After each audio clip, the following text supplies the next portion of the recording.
xogayaha arrimaha bulshada ee xisbiga mucaaridka ee Ucid Maxamuud Cali Saleemaan Ramaaxo maanta ku sugnaa magaalada Boorama ayaa waxa uu markii ugu horeysay eeda kulul u soo jeediyay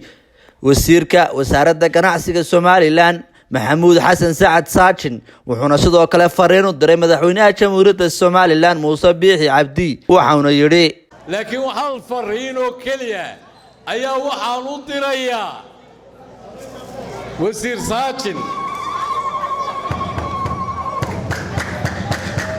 iyo wasiirada kale gobolkan ka soo jeeda ee ugu horeeyo Saajin waxaan leeyahay axdi qarameedkii dalkan lagu aasaasay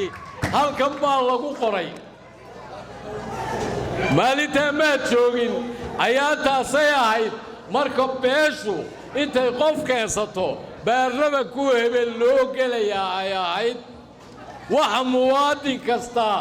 waxaan runtii aad uga xumahay wasaaradda gobolku inaanay dastuurkii dalkaba akhriyin ayaa cad tallaabooyinkay qaadayaan waxaan leenahay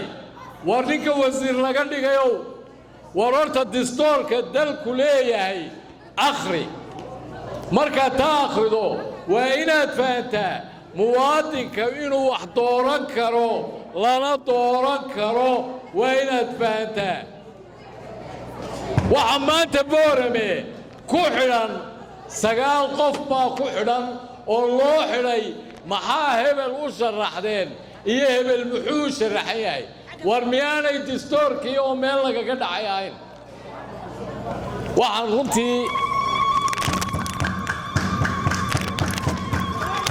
ragba xalay loo yimaayni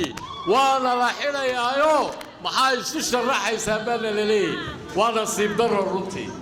muwaadinku wuxuu xaq u leeyahay inuu sharaxo inuu ila doorto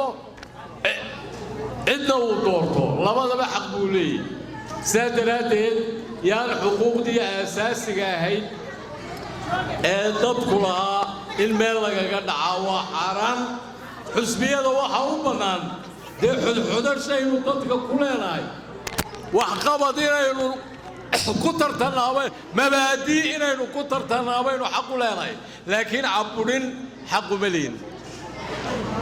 caburin iyo ma tartami kartid hargeysay ka taagan tahay Booramay ka taagan tahay Burcaan ogeyn Berberaan ognahay lixdii gobol ee dalkaba ragii xukuumadda u shaqeynayay markay faran maran ummadii ka noqdeen